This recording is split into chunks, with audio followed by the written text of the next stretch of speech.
என்னுடைய மதுராந்த தொகுதி மக்கள் என்னை வெற்றி பெற வைத்திருக்கின்றார்கள். அவர்களுடைய உணர்வுகளை புரிந்துதான் நாங்கள் இந்த நிலைப்பாட்டை எடுத்திருக்கின்றோம். இவர்கள் தொகுதி மக்களே தாவேகாவை நிராகரித்திருக்கிற போது மக்களின் நன்மைக்காக தாவேகாவில் நாங்கள் இணைகிறோம் என்று இவர்கள் சொல்லி இருக்கிறார். இது எப்படிப்பட்ட நகைமுறை? பச்சையா சொன்னா என்ன, அடுத்த 5 வருஷம் சம்பாதிக்கும், அவ்வளவுதான், வேற ஒண்ணுமே கிடையாது. இன்னைக்கு அதிமுக கபலீகரம் செய்ய தொடங்கி இருக்கக்கூடிய தாவேகா எதிர்காலத்தில் திமுக மீதும் கை வைக்க கூடும். சோ தங்களின் பொது எதிரியான தாவேகாவை வீழ்த்துவது என்கிற கண்ணோட்டத்துல ஒரு அண்டர்ஸ்டாண்டிங்கோட இடைத்தேர்தலை 2 கழகங்களும் அணுகலாம். எடப்பாடியார் கேட்டுக்கொண்ட டிஸ்குவாலிபிகேஷன் ப்ராசஸை பெண்டிங்ல வச்சிருக்கிற சபாநாயகர் அதிமுக எம்எல்ஏ பதவியில் ராஜினாமா செய்கிறேன் அப்படின்னு சொன்னது உடனடியாக ஏற்றுக்கொண்டது அப்படிங்கிறது சபாநாயகருடைய நடுமை பற்றிய சந்தேகத்தை எல்லோருக்கும் உருவாக்கி இருக்கிறது. கோலஹலாஸ் டிவி யூடியூப் சேனல், இது வாய்மையின் எக்காலம். அதிமுகவில் அதிரடி சம்பவங்கள் நடந்துள்ளனவே. வணக்கம் நண்பர்களே. நேற்றைக்கு அதிமுகவில் அதிரடியாக பல்வேறு சம்பவங்கள் திடீர் திருப்பங்களாக நடந்தேறின. அதாவது எஸ்பி வேலுமணி மற்றும் சி.வி. சண்முகம் அணியில் இருந்து வந்த 5 எம்எல்ஏக்கள் எடப்பாடியாரை சந்தித்து தாங்கள் அதிமுகவில் தொடர்வதை உறுதி செய்தனர். அவர்கள் யாரு அப்படின்னா, ஆற்காடு தொகுதியினுடைய எம்எல்ஏ எஸ்.எம். சுகுமார், காங்கயம் தொகுதி எம்எல்ஏ என்.எஸ்.என். நடராஜ், அந்தியூர் தொகுதி எம்எல்ஏ ஹரிபாஸ்கர், பண்ருட்டி தொகுதி எம்எல்ஏ கே. மோகன், சங்கரங்கோயில் தொகுதி எம்எல்ஏ டாக்டர் திலீபன் ஜெய்சங்கர், இவர்களெல்லாம் எடப்பாடியாரை சந்தித்து தாங்கள் அதிமுகவில் தொடர்ந்து இருக்க போகிறோம் என்பதை உறுதி செய்தனர். இதன் காரணமாக எஸ்பி வேலுமணி, சி.வி. சண்முகம் தரப்புல இருந்த அந்த 25 என்கிற எண்ணிக்கை குறைந்து 20 மாறியது. ஏன்னா 5 பேர் எடப்பாடியார் சைட்ல வந்துட்டாங்க. அதுக்கு அடுத்த ஒரு பெரும் திருப்பம் என்னன்னா, இதே எஸ்பி வேலுமணி, சி.வி. சண்முகம் தரப்பை சேர்ந்த 3 எம்எல்ஏக்கள், ஒருவர் மதுராந்தகம் தனி தொகுதி எம்எல்ஏ மரகதம் குமாரவேல், இன்னொருவர் பெருந்துறை எம்எல்ஏ ஜெயக்குமார், இன்னொருவர் தாராபுரம் தனி தொகுதி எம்எல்ஏ சத்யபாமா. இந்த 3 பேரும் நேற்றைக்கு தலைமைச் செயலகத்தில் சட்டப்பேரவை தலைவர் ஜே.சி.டி. பிரபாகரை சந்தித்து அதிமுக எம்எல்ஏ பொறுப்பிலிருந்தே ராஜினாமா செய்வதாக கடிதம் தந்தனர். அதை ஏற்றுக்கொண்டதாக சட்டப்பேரவை தலைவர் ஜே.சி.டி. பிரபாகர் உடனடியாக அறிவித்தார். அதைத் தொடர்ந்து எம்எல்ஏ பதவியை ராஜினாமா செய்த அந்த 3வரும் தாவேகாவில் இணைந்தனர். பனையூரில் அமைந்திருக்கக்கூடிய தாவேகா தலைமை அலுவலகத்தில் அவர்கள் தங்களை இணைத்துக் கொண்டனர். பின்னர் செய்தியாளர்களிடம் மரகதம் குமரவேல் பேசினார். அப்போது அவர் என்ன கூறினார் என்பதை பார்ப்போம். முன்னாள் முதல்வர்கள் எம்ஜிஆர் மற்றும் ஜெயலலிதா வழிநடத்திய இயக்கமான அதிமுக திமுகவுடன் இணைந்து ஆட்சி அமைப்பதை நாங்கள் விரும்பவில்லை. அதனால் இந்த முடிவை எடுத்தோம். நிலைப்பாடு என்னவென்றால், புரட்சித் தலைவர் அம்மா அவர்களால் உருவாக்கப்பட்ட அண்ணா திராவிட முன்னேற்ற கழகம் 54 ஆண்டு காலமாக ஒரு வீரனை போட்டுக் கொண்டிருக்கின்ற ஒரு மாபெரும் இயக்கம். அந்த இயக்கத்திற்கு துரோகம் செய்கின்ற வகையில் திராவிட முன்னேற்ற கழகத்துடன் ஆட்சி அமைப்பதற்கு எங்களுடைய மனம் விரும்பவில்லை. 2021 தேர்தலில் திமுக வென்று ஆட்சியில் அமர்ந்தது. அப்போது எதிர்க்கட்சி வரிசையில் நாங்கள் இருந்ததால் என் தொகுதி மக்களுக்கு எதுவும் செய்ய முடியவில்லை. இந்த முறையும் எதிர்க்கட்சி உறுப்பினராக நாங்கள் செயல்பட முடியாது. காரணம், எங்கள் தொகுதி மக்களின் கோரிக்கைகளை நிறைவேற்ற ஆளுங்கட்சியுடன் இருக்க வேண்டும். எனவே எங்கள் தொகுதி மக்களின் நலனுக்காக தாவேகாவில் சேருவதென முடிவெடுத்துள்ளோம்.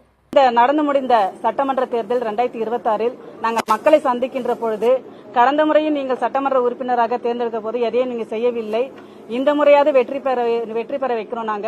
நீங்கள் எங்களுடைய கோரிக்கைகள் எல்லாம் நிறைவேற்ற வேண்டும் என்று எங்களிடத்தில் எங்கள் மீது நம்பிக்கை வைத்து என்னுடைய மதுராந்த தொகுதி மக்கள் என்னை வெற்றி பெற வைத்திருக்கின்றார்கள்.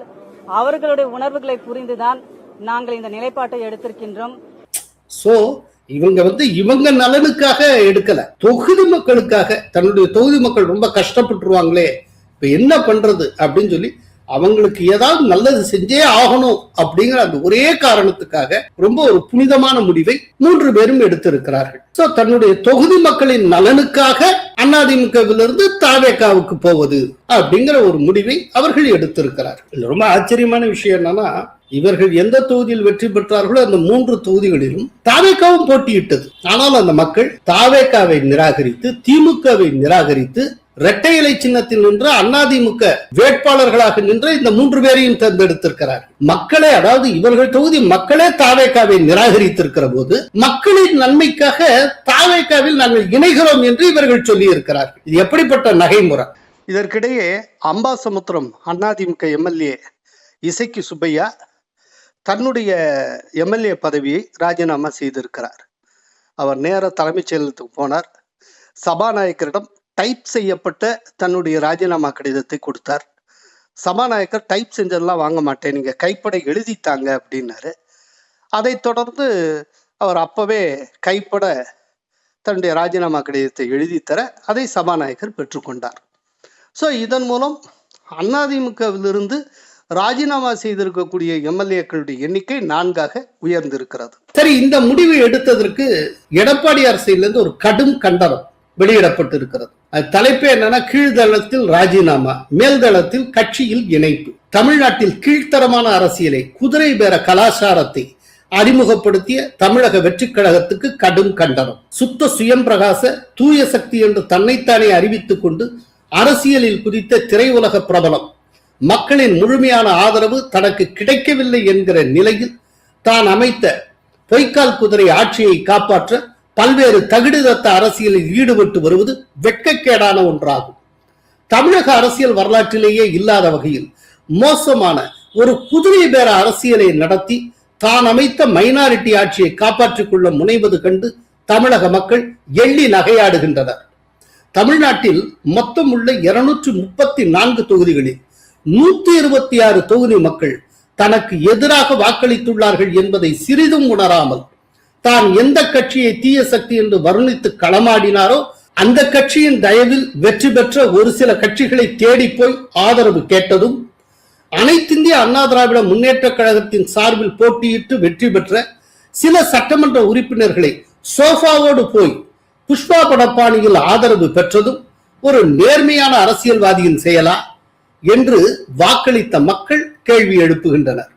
அனைத்திந்திய அண்ணா திராவிட முன்னேற்ற கழகத்தின் மீது விசுவாசம் கொண்டிருக்கக்கூடிய உண்மை தொண்டர்களின் உண்மையான உழைப்பால், தியாகத்தால் வெற்றி பெற்ற 3 சட்டமன்ற உறுப்பினர்களிடமிருந்து கோட்டையின் கீழ்தளத்தில் உள்ள சபாநாயகர் அறையில் ராஜினாமா கடிதம் எழுதி வாங்குவதும், அடுத்த 10 நிமிடத்தில் முதல் மாடியில் இருக்கக்கூடிய தாவேக அமைச்சர் ஒருவரின் அறையில் அவர்களுடைய கைகளில் கட்சி உறுப்பினர் அட்டை வழங்குவதும் முன்கூட்டிய திட்டமிடப்பட்ட ஓரங்க சதி நாடகத்தை, குதிரை பேரத்தை அம்பலப்படுத்தி உள்ளது. தற்போதைய தாவேக அரசின் இதுபோன்ற தகுடுதத்த வேலைகளை சந்திப்பது தமிழக அரசியல் புதிதான அணுகுமுறையாகும். எத்தனையோ துரோக செயல்களையும் முதுகில் குத்திய நிகழ்வுகளையும் தாங்கித்தான் மக்கள் பணியாற்றி வருகிறது அனைத்திந்திய அண்ணா திராவிட முன்னேற்ற கழகம் என்கிற மாபெரும் பேரியக்கம்.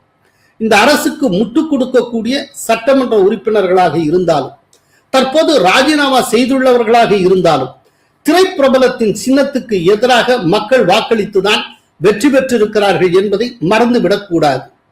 இது போன்ற துரோக செயல்களால் அனைத்திந்திய அண்ணா திராவிட முன்னேற்ற கழகத்தை அசைத்து பார்க்கலாம், வீழ்த்தி விடலாம், அந்த இடத்துக்கு நாம் வந்து விடலாம் என்று யாராவது நினைத்தால் அது பகல் கனவாகவே முடியும்.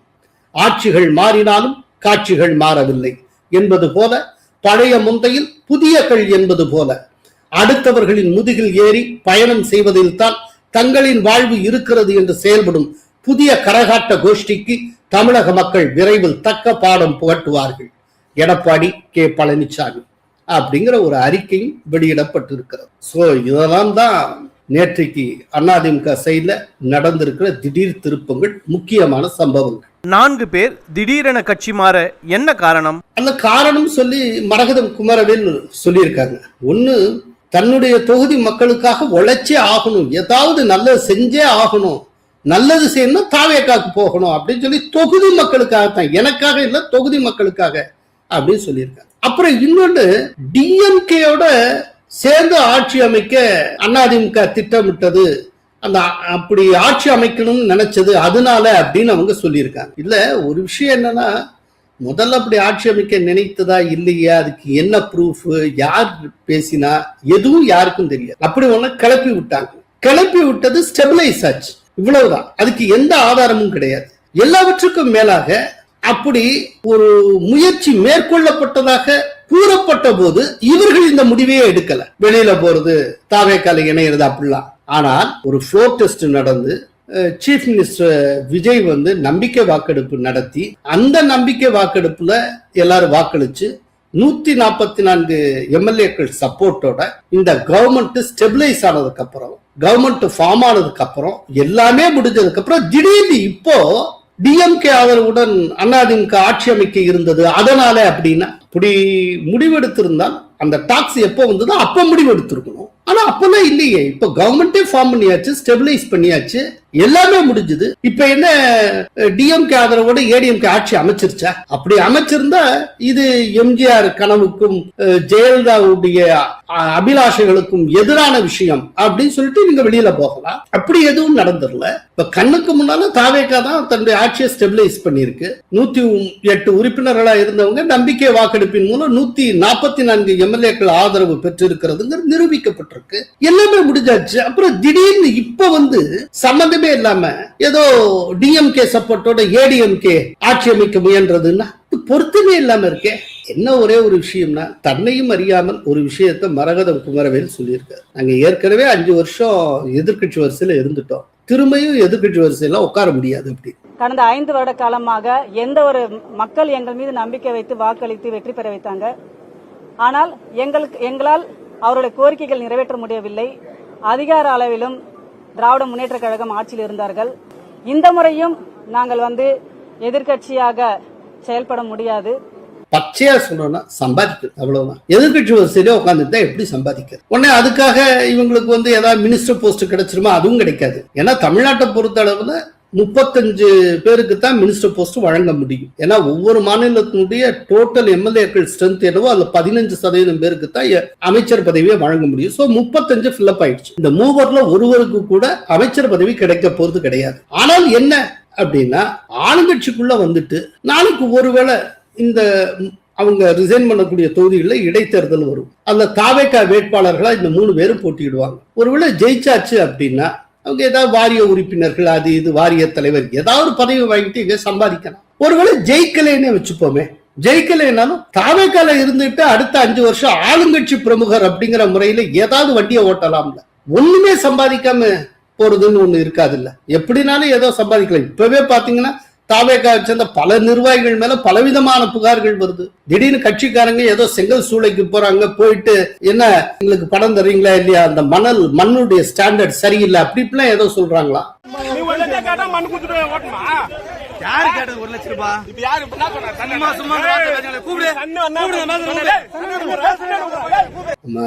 சமூக ஊடகங்கள்ல தான் பாக்குறோம்.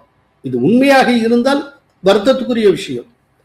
இப்பவே பெரிய அளவுல வசூல் போயிட்டு இருக்குங்கிறாங்க. ஒரு குறிப்பிட்ட ஒரு உயர் காவல்துறையை சேர்ந்த ஒரு உயர் அதிகாரி சொல்லுகிறார்.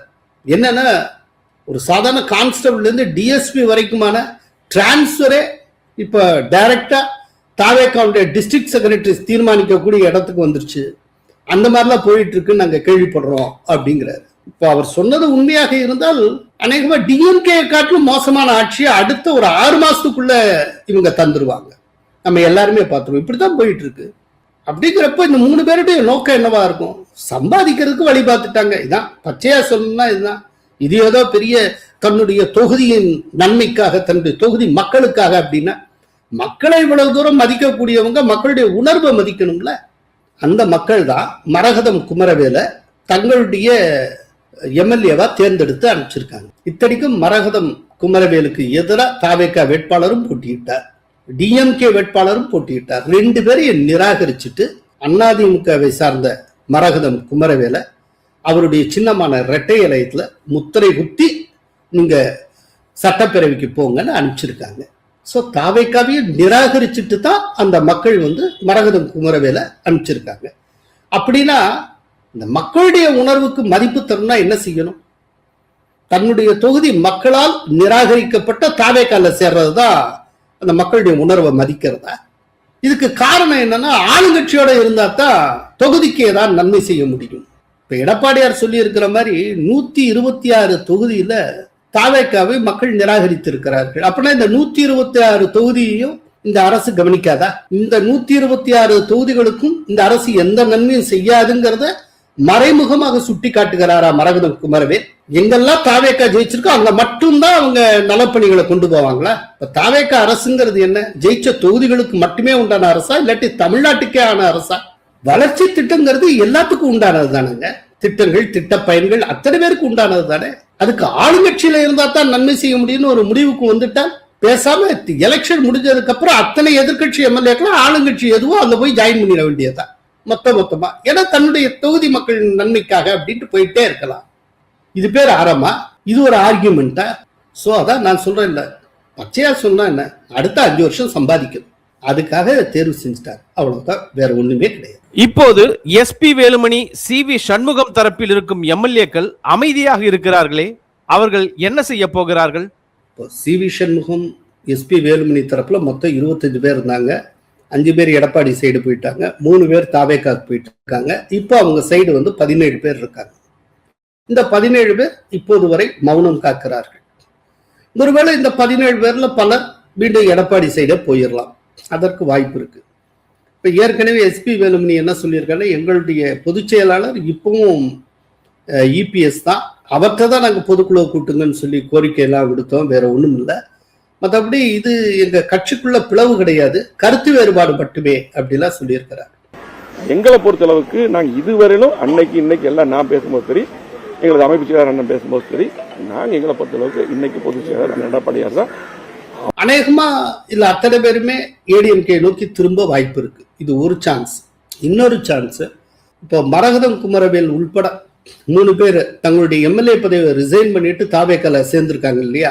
இப்ப இன்னும் கொஞ்ச நாள்ல, அடுத்து 1 or 2 டேஸ்க்குள்ள சட்டப்பேரவை செயலகம் அவர்களுடைய சட்டப்பேரவை தொகுதி காலியானதாக அறிவிக்கும். அப்படி அறிவிச்சதுக்கு அப்புறம் விரைவில் இடைத்தேர்தல் நடக்கும். இந்த இடைத்தேர்தல் வரைக்கும் இந்த 17 பேரும் அமைதியா இருப்பாங்க.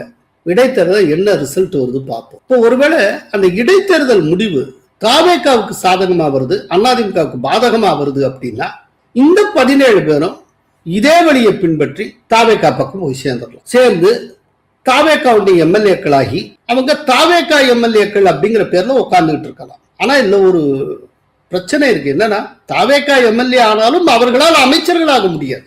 இப்ப எஸ்பி வேலுமணியும் சிவி சண்முகமும் அதே போல சி விஜயபாஸ்கர், நன்னிலம் காமராஜ், இவங்கெல்லாம் ஏற்கனவே மினிஸ்டரா இருந்தவங்க, இப்ப ஏடிஎம்கே சார்பில் எம்எல்ஏவா இருக்காங்க. இப்ப ரிசைன் மட்டும் தாவேக்கா சார்பில் போட்டியிட்டு ஜெயிச்சாலும் திரும்ப எம்எல்ஏவா தான் இருக்கணும், அமைச்சர்களாக முடியாது. ஏன்னா அமைச்சர் பதவி அப்படிங்கிறது 35 பேருக்கு மட்டும்தான். 35 பேர் தான் தமிழ்நாட்டில் அமைச்சர்களாக இருக்க முடியாது. அந்த 35 பேரையும் போட்டாச்சு, ஃபில்அப் பண்ணியாச்சு. அப்படிங்கிறப்போ நீங்க ஒரு ரிஸ்க் எடுத்து மெனக்கெட்டு தாவேக்கால சேர்ந்து திரும்ப நீங்க போட்டியிட்டு ஒருவேளை தாவேக்காவுடைய கேண்டிடேட்டாவே ஜெயிச்சு வந்தாலும் எம்எல்ஏக்களா தான் இருக்கணும். அதே எம்எல்ஏவா தானே இப்பவும் இருக்கீங்க. இப்ப என்ன சாதிச்சிட்டீங்க? அட்லீஸ்ட் அமைச்சராகிறதுக்கான உத்தரவாதம் இருக்கு அப்படின்னாலாவது அதை செய்யலாம், அந்த சாய்ஸை பண்ணலாம். இனி அமைச்சராக முடியாது, 35 அமைச்சர்கள் போட்டாச்சு. அப்படிங்கிறப்போ அநேகமா இந்த பேர் அப்படியே எடப்பாடியோட ஒட்டிப்பாங்கன்னு அந்த தேர்தல் முடிகிற வரைக்கும் பார்ப்பாங்க, பார்த்துட்டு ஏதோ ஒரு முடிவுக்கு வருவாங்க. பட் ஒன்னே ஒண்ணு, எந்த முடிவுக்கு வந்தாலும் சரி, இவர்கள் நாளைக்கு தேர்ந்தெடுக்கப்பட்டாலும் மீண்டும் தேர்ந்தெடுக்கப்பட்டாலும் எம்எல்ஏக்களா மட்டும்தான் இருக்க முடியும். இப்ப ஆல்ரெடி எம்எல்ஏவா தான் இருந்துட்டு இருக்காங்க, புதுசா எதுவும் ஆட் ஆயிர போகுது. அதிமுக எம்எல்ஏக்களை தாவேக்கா தூக்கினால் மு.க. ஸ்டாலின் கண்டனம் தெரிவிக்கிறாரே. எஸ், மு.க. ஸ்டாலின் என்ன கண்டனம் தெரிவிச்சிருக்காருங்கிறத முதல்ல பார்ப்போம். அவருடைய பதிவுல என்ன போட்டிருக்காருன்னா, குதிரை வேகத்தில் நடக்கும் குதிரை பேரம் சீன் 1, பெரும்பான்மை இல்லாத நிலையில் திமுக கூட்டணி கட்சி தலைவர்களிடம் ஆதரவு கேட்பது. சீன் 2, நம்பிக்கை வாக்கெடுப்பில் அதிமுகவின் ஒரு அணியை ஆதரவாக வாக்களிக்க விலை பேசுவது, அமமுக உறுப்பினரையும் கொசுறு வாங்குவது. சீன் 3, அதிமுக உறுப்பினர்கள் சிலரை பதவி விலகச் செய்து தலைமை செயலகத்தில் வைத்தே தன் கட்சியில் இணைப்பது. இந்த கன்றாவி காட்சிகளை பார்க்கத்தான் மக்கள் உங்களுக்கு வாக்களித்தார்களா? தூய சக்தி என்று சுயதம்பட்டம் அடித்தவர்கள் துயர சக்தி என அம்பலப்பட்டு இருக்கிறார்கள். என்டிஏ ஆதரவை கோராமல் இருந்தால் மட்டுமே ஆதரவு என்று சொல்லி கடிதம் கொடுத்து விட்டு இப்போது நடக்கும் காட்சிகளை அமைச்சரவையில் இருந்து ரசித்து விசிலடிக்கும் காங்கிரசின் போலி பிஜேபி எதிர்ப்பும் பல்லிழைக்கிறது. இப்படி ஸ்டாலின் போட்டிருக்கிறார். இல்ல ஸ்டாலின் மெனக்கெட்டு இத்தனைக்கு ஏடிஎம்கே எம்எல்ஏக்களை தான் தூக்கியிருக்காங்க. ஆனால் அதற்கு இந்த அளவுக்கு ரியாக்ட் பண்றாருன்னா அது ரொம்ப முக்கியமான ஒரு விஷயம். என்னன்னா, இன்றைக்கு ஏடிஎம்கேக்கு ஏற்பட்டு இருக்கக்கூடிய இதே விதமான ஆபத்து எதிர்காலத்தில் திமுகவுக்கும் ஏற்படலாம். எதிர்காலத்துல விலை பேசப்படலாம். ஆட்சியில உட்கார்ந்தாச்சு, 144 ஆதரவு நிரூபிச்சாச்சு, ஸ்டெபிலைஸ் ஆயிடுச்சு. இனிமே என்ன வேணாலும் பண்ணலாமே. இப்ப டிஎம்கேலயும் பணத்துக்கு ஆசைப்பட்டவங்க, பதவிக்கு ஆசைப்பட்டவங்க யாராவது இருப்பாங்க. நான் வாரிய உறுப்பினர் தரேன், அதை தரேன், இதை தரேன்னு சொல்லிட்டு அவங்கள தூக்கலாம். இந்த ஆபத்து யாருக்கு வேணாலும் ஏற்படலாம். இது ஏடிஎம்கேக்கு மட்டும்தான் ஏற்பட்ட ஆபத்து அப்படின்னு நீங்க பார்க்க முடியாது. எந்த கட்சிக்கும் இந்த விதமான ஆபத்து உண்டு. அதனாலதான் நீங்க பாத்தீங்கன்னா, இப்போ தாவேகாவோட கூட்டணி வைத்து ஒரு அமைச்சர் பதவியும் பெற்றிருக்கக்கூடிய விடுதலை சிறுத்தைகள் கட்சியினுடைய முக்கிய தலைவர்களில் ஒருவரான திருப்போரூர் தொகுதியுடைய முன்னாள் எம்எல்ஏ எஸ் பாலாஜி கட்டணம் தெரிவிக்கிறார். அவர் தன்னுடைய பதிவுல என்ன சொல்லி இருக்கிறார்னா, 3 MLAs Act is unethical. Entertaining them would be dangerous.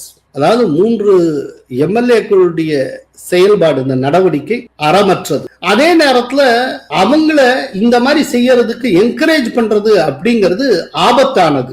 This is a clear undoubted threat to the claim of TVK that they would indulge in genuine and honest politics. தங்களை ஒரு தூய சக்தின்னு சொல்லிக் கொண்டு இருக்கக்கூடிய, நேர்மையான அரசியலை செய்வோம் அப்படின்னு சொல்லிக் கொண்டிருக்கக்கூடிய தாவேகா உன்னுடைய அந்த கிளைமுக்கு இது ஒரு பெரும் அச்சுறுத்தல். இந்த மாதிரிலாம் இனிமேல் தாவேகா அப்படிலாம் கிளைம் பண்ணிக்க வேண்டிய தன்னை தூய சக்தி அப்படி இப்படின்னு ஆட்சிக்கு வந்த சில நாட்கள்லயே இந்த ஆட்டம் ஆடினா, இந்த மாதிரி எம்எல்ஏக்களை தூக்குறது அப்படின்னு ஒரு குதிரை பேரத்தை கொண்டு போனா என்ன ஆகும்? இதை சொல்லி இருக்கிறது தாவேகாவுடைய கூட்டணியில் இணைந்து இருக்கக்கூடிய, அதில் ஒரு அமைச்சராகவே இருக்கக்கூடிய விடுதலை சிறுத்தைகள் கட்சியினுடைய முக்கிய தலைவர்களில் ஒருவர் எஸ் பாலாஜி பேசி இருக்கிறார்.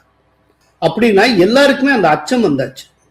இன்னைக்கு ஏடிஎம்கேக்கு நேர்ந்திருப்பது நாளைக்கு யாருக்கு வேண்டுமானாலும் நடக்கலாம். இதுதான். சோ அந்த அச்சத்தின் அடிப்படையில் தான் ஸ்டாலினும் ரியாக்ட் பண்ணி இருக்கிறார். ஏடிஎம்கே எம்எல்ஏக்கள் தாவேகா தாவினது தொடர்பாக ஒரு ஸ்ட்ராங் ரியாக்ஷன் ஸ்டாலின் வந்திருக்கு அப்படின்னா அது ரொம்ப சாதாரணமா நம்ம எடுத்துக்கொள்ள முடியாது, கடந்து போயிட முடியாது. அதனுடைய ஒரு பொலிட்டிக்கல் ஆஃப்ஷூட் இன்னொன்றாக கூட இருக்கலாம். எப்படி அப்படின்னா, இப்ப மெல்ல மெல்ல அதிமுகவுக்கும் திமுகவுக்குமான ஒரு பொது எதிரியாக தாவேகா உருவெடுத்து வருகிறது.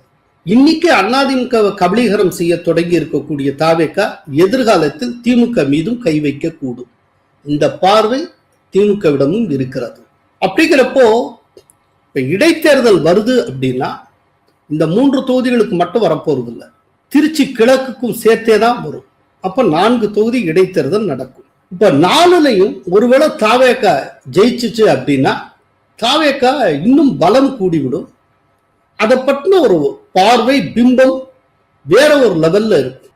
சோ இதுக்கு மேலையும் தாவேகாவை ஸ்கோர் பண்ண விடக்கூடாது. அப்படித்தான் 2 கழகங்களுமே நினைக்கும், ஏடிஎம்கே சரி டிஎம்கேயும் சரி.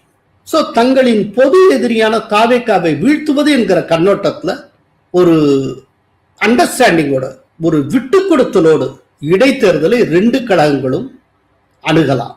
உதாரணமா ஏடிஎம்கே நின்று வெற்றி பெற்ற இந்த 3 தொகுதிகளிலும் டிஎம்கே தன்னுடைய கேண்டிடேட்டை போடாமல் தவிர்க்கலாம். மறைமுகமா தன்னுடைய கட்சி கேடர்ஸ் அத்தனை பேர்த்தையும் நீங்க ஏடிஎம்கேக்கு ஓட்டு போடுங்க அப்படின்னு சொல்லலாம். ஏன்னா நோக்கம் தாவேகாவை வீழ்த்துவது. அந்த அடிப்படையில் அவங்க 2 பேரும் இப்போ செயல்படலாம். அதே போல திருச்சி கிழக்குல ஏடிஎம்கே தன்னுடைய கேண்டிடேட்டை போடாமல் தவிர்க்கலாம். அங்க ஏடிஎம்கே கேடர்ஸ் அத்தனை பேரும் திமுகவுக்கு வாக்களிக்கலாம். அப்போ இந்த 4 தொகுதிகளிலும் தாவேகாவை வீழ்த்துவது சுலபமாகிவிடும். இப்ப இதை பார்த்துட்டு உடனே சொல்லலாம், பாத்தீங்களா ஏடிஎம்கேயும் டிஎம்கே கைகோர்த்து விட்டது அப்படின்னு அள்ளி விடலாம். ஏன்னா 2 பேருக்கும் பொதுவான ஆபத்தா இருக்கிறப்போ அப்ப 2 பேரும் தங்களுடைய ஆபத்தை தவிர்க்கணும் தான் நினைப்பாங்க. அப்போ அதற்கு அரசியல் உத்தி என்னவோ அதைத்தான் அவங்க கையாளுவாங்க. சோ அந்த அடிப்படையில தாவேகாவை இதற்கு மேலும் வளர விட்டுவிடக் கூடாது என்கிற காரணத்துக்காக 3 தொகுதிகளில் அதிமுகவுக்கு ஆதரவாக செயல்படுவது, அதற்காக திமுக வேட்பாளர்களை நிறுத்தாமல் தவிர்ப்பது. அதே போல திருச்சி கிழக்குல ஏடிஎம்கே தன்னுடைய கேண்டிடேட்டை நிறுத்தாமல் இருப்பது, அதன் மூலம் திமுகவை அங்க ஜெயிக்க வைக்கிறது அப்படிங்கிற ஒரு கண்ணோட்டத்துல ஏதேனும் ஒரு ஃப்ரேம் ஒர்க் ஒன்று நடக்கலாம். அதற்கு வாய்ப்பு உண்டு. இல்ல இடைத்தேர்தல் சில நேரங்கள்ல ரொம்ப முக்கியமான மாற்றங்களை கொண்டு வரும். இப்போ ஏடிஎம்கே ஜானகி ஜெயலலிதாவின் பிரிஞ்சு கிடந்து கடைசியில் ஜெயலலிதா எதிர்கட்சி தலைவரா தன்னுடைய பொலிட்டிக்கல் கேரியரை ஸ்டார்ட் பண்ண அந்த டயத்துல அப்போ முதல்வர் கலைஞர், அதாவது 1989 அப்போ மருங்காபுரி மதுரை கிழக்குல இடைத்தேர்தல் நடக்கிறது. 1989 மார்ச் 11 அந்த தேர்தல் நடக்கிறது. அந்த 2 இடைத்தேர்தலையும் திமுக ஆளுங்கட்சியாக இருந்த போதே அதிமுக ஜெயிச்சு திமுகவுக்கு ஒரு ஷாக் கொடுத்து, அதன் மூலம் தான் ஜெயலலிதா தன்னை ஸ்திரப்படுத்தி கொண்டார். தான் ஒரு மிக முக்கியமான அரசியல் தலைவர் அப்படின்னு ஜெயலலிதா தன்னை நிரூபித்துக் கொள்வதற்கு மதுரை கிழக்கு மருங்காபுரி இடைத்தேர்தல் வெற்றி பயன்பட்டது. ஒரு பெரும் திருப்பு முனையா இருந்தது. அதுபோல இப்ப நடக்க போற இந்த 4 தொகுதி இடைத்தேர்தலில் தாவேகா மண்ணை கவ்வினால் இப்ப தாவேகா 108 தொகுதி ஜெயிச்சு அதன் மூலமா உருவாக்கப்பட்டு இருக்கிற ஒரு வெற்றி பிம்பம் இருக்குல்ல, அது இந்த 4 தொகுதி தோல்வியில தரைமட்டமாக்கிவிடும். சோ எப்படியாவது தாவேகாவை வீழ்த்துவது அப்படிங்கிற கண்ணோட்டத்தில் தான் 2 கழகமுமே செயல்படும். காரணம், தாவேகா 2 கழகத்துக்கும் ஆபத்தாக மாறியிருக்கிறது. இந்த கட்சி தாவல் தொடர்பாக காங்கிரசுக்குள்ளேயே இருவேறு கருத்துக்கள் நிலவுகின்றனவே. அதாவது மாணிக்கம் தாக்கூர் ஒரு விதமாக பதிவிட்டு இருக்கிறார், ஜோதிமணி இன்னொரு விதமாக பதிவிட்டு இருக்கிறார்.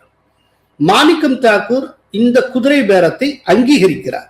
அவர் என்ன சொல்றார் அப்படின்னா, மத்தியில் இருக்கக்கூடிய பிஜேபியின் ஆசீர்வாதத்துடன் திமுகவும் அதிமுகவும் சேர்ந்து ஆட்சி அமைப்பது அப்படிங்கிறதுக்கான முயற்சிகளை நீங்கள் செய்தீர்களா இல்லையா? சோ அதற்கான ஒரு எதிர்வினையாக மக்கள் முன்னால் நடக்கக்கூடிய ஒரு அரசியல் செயல்பாடு இது அப்படின்னு சொல்லி இதை அங்கீகரிக்கிறார். பட் அதே நேரத்துல ஜோதிமணி என்ன சொல்றாங்க அப்படின்னா, இந்த மாதிரியான குதிரை பேரத்தை நம்ம ஏற்க முடியாது. தமிழ்நாட்டில் குதிரை பேரத்தை ஏற்பது, தமிழ்நாட்டுக்கு வெளியே குதிரை பேரத்தை எதிர்ப்பது அப்படிங்கிற இரட்டை நிலைப்பாட்டை காங்கிரஸ் ஏற்றுக்கொள்ளாது, அதை நாங்க செய்ய மாட்டோம் அப்படின்னு ஜோதிமணி சொல்லியிருக்கிறார். சோ அதிமுக எம்எல்ஏக்கள் 3 பேருடைய கட்சி தாவல் தொடர்பாக காங்கிரசுக்குள்ளேயே இருவேறு சிந்தனைகள், 2 முரண்பட்ட சிந்தனைகள் உள்ளன அப்படிங்கிறது தெரிய வந்திருக்கிறது. அதாவது இன்னைக்கு என்ன இப்ப தமிழ்நாட்டில் ஆரம்பமாயிருக்கோ இதே விஷயம் ஒரு காலத்துல மத்திய பிரதேஷ்ல நடந்தது. மத்திய பிரதேஷ்ல ஜோதிராதித்ய சிந்தியா தன்னுடைய தலைமையில 22 காங்கிரஸ் எம்எல்ஏக்களை கூட்டிட்டு வெளியில வந்தார். காங்கிரஸ் விட்டு வெளியில பிஜேபியில சேர்ந்தார். உடனே தங்களுடைய எம்எல்ஏ பதவிகள் அத்தனையும் ராஜினாமா செஞ்சுட்டு பிஜேபி டிக்கெட்ல அவங்க அத்தனை பேரும் திரும்ப தமது தொகுதியில போட்டியிட்டாங்க. அப்படி போட்டியிட்டவங்கள பெருவாரியா கிட்டத்தட்ட மோராலஸ் எல்லாருமே ஜெயிச்சாங்க. ஒரு 22ல 19 பேரோ 20 பேரோ ஜெயிச்சாங்கன்னு நினைவு. சோ ஜெயிச்சாங்க. அப்புறம் அவங்கள ஒரு சிலருக்கு அமைச்சர் பதவி கூட வழங்கப்பட்டது. இது மத்திய பிரதேஷ்ல பிஜேபி ஜோதிராதித்ய சிந்தியாவை பயன்படுத்தி செஞ்ச ஒரு மாடல். அப்போ இதை காங்கிரஸ் எதிர்த்தது. இன்னைக்கு அதே மாடலை தாவேகா ஆதவ அர்ஜுனம் மூலம் செய்கிற போது அதை காங்கிரஸ் அங்கீகரிக்கிறது. காங்கிரஸ் ஒரு சிலர் அங்கீகரிக்கிறார்கள், குறிப்பா மாணிக்கம் தாக்கூர் இவங்கெல்லாம் அங்கீகரிக்கிறார். ஆனால் இதுல கொஞ்சம் அறம் சார்ந்து ஜோதிமணி சிந்திக்கிறார். தமிழ்நாட்டுக்கு வெளியில குதிரை பேரத்தை எதிர்க்கிறது, தமிழ்நாட்டில் நடந்தா கண்ணை மூடிட்டு அப்படியே போயிடுறது, இந்த மாதிரிலாம் நம்ம இருக்க முடியாது அப்படின்னு சொல்லி இருக்கிறார். சோ ஏடிஎம்கே எம்எல்ஏக்களுடைய கட்சி தாவல் பலவிதமான சிந்தனைகளை கிளப்பி இருக்கிறது. அதே போல அடுத்த இடைத்தேர்தலுக்கு வழிவகுத்து இருக்கிறது. இன்னும் எத்தனை பேர் அடுத்தடுத்து ராஜினாமா செய்வார்கள், இல்லாட்டி திரும்ப எடப்பாடி சைடு எத்தனை பேர் வர்றாங்க, இதெல்லாம் நம்ம பொறுத்து பார்க்க வேண்டி இருக்கிறது. எப்படி இருந்தாலும் சுருக்கமா ஒண்ணு சொல்லலாம், இது அதிமுகவுக்கு சோதனையான காலம். இந்த சோதனைகளை தாண்டி எந்த அளவுக்கு அதிமுக மீண்டு வர போகிறது அப்படிங்கிறத நாம் பொறுத்திருந்து பார்க்க வேண்டும்.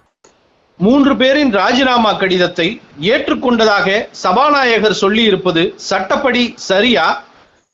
அதாவது சட்டப்படியும் மட்டுமல்ல, அறத்தின்படியும் அது சரி கிடையாது. ஏன்னா 25 எம்எல்ஏக்கள் மீதான டிஸ்குவாலிஃபிகேஷன் ப்ராசஸ் பெண்டிங்ல இருக்கு. இவங்களை டிஸ்குவாலிஃபை பண்ணணும்னு சொல்லி எடப்பாடி தரப்பு ஏற்கனவே சபாநாயகரிடம் கடிதம் கொடுத்திருக்கிறது. சபாநாயகர் இது தொடர்பாக நான் உரிய முடிவு எடுப்பேன் அப்படின்னு சொல்லி இருக்கிறார். ஸோ டிஸ்குவாலிஃபிகேஷன் தொடர்பான ப்ராசஸ் இனிஷியேட் ஆயிடுச்சு. ஆனால் அது சபாநாயகர்கிட்ட பெண்டிங்கில் இருக்குது. பெண்டிங்கில் இருக்கிறப்போ டிஸ்குவாலிஃபிகேஷனை எதிர்நோக்கி இருக்கக்கூடிய எம்எல்ஏக்களில் 3 பேர் திடீர்னு எம்எல்ஏ பதவியை ராஜினாமா செய்கிறாங்க. இப்போது சபாநாயகர் என்ன செஞ்சுருக்கணும்? இந்த டிஸ்குவாலிஃபிகேஷன் ப்ராசஸ் இன்னமும் பெண்டிங்கில் வச்சுருக்கிற சபாநாயகர் இதில் மட்டும் ரொம்ப வேகத்தோடு செயல்பட்டு உடனே ஏற்றுக்கொண்டேன்னு அறிவித்தார் இல்லையா? அப்படி செய்யாமல் இதையும் பெண்டிங்கில் வச்சுருந்துருக்கணும்.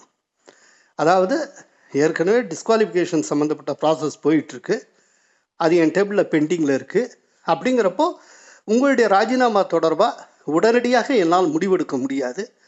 உங்கள் கடிதத்தை பெற்றுக்கொள்ளுகிறேன், ஆனால் இது தொடர்பான முடிவை பின்னர் அறிவிக்கிறேன் அப்படின்னு சொல்லி அதை பெண்டிங்கில் வச்சுருக்கணும். அது செஞ்சிருந்தால் ரொம்ப நடுநிலைமையான விஷயமா இருந்திருக்கும்.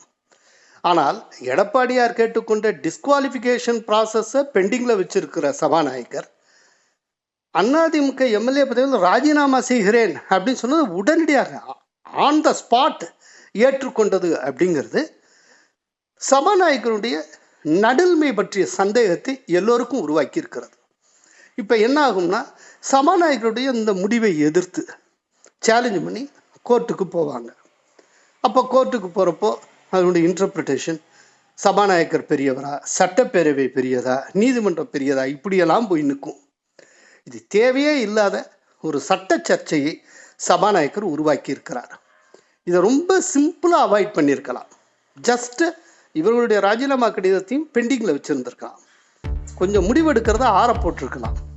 இல்லாட்டி டிஸ்குவாலிஃபிகேஷன் தொடர்பாக எப்போ முடிவெடுக்கிறாரோ அதே டயத்தில் இதன் மீதும் முடிவெடுத்திருந்திருக்கலாம். இவ்வளவு அவசரப்பட்டு இருக்க தேவையில்லை. நன்றி, வணக்கம். கோலஹலாஸ் டிவி யூடியூப் சேனல், இது வாய்மையின் எக்காலம்.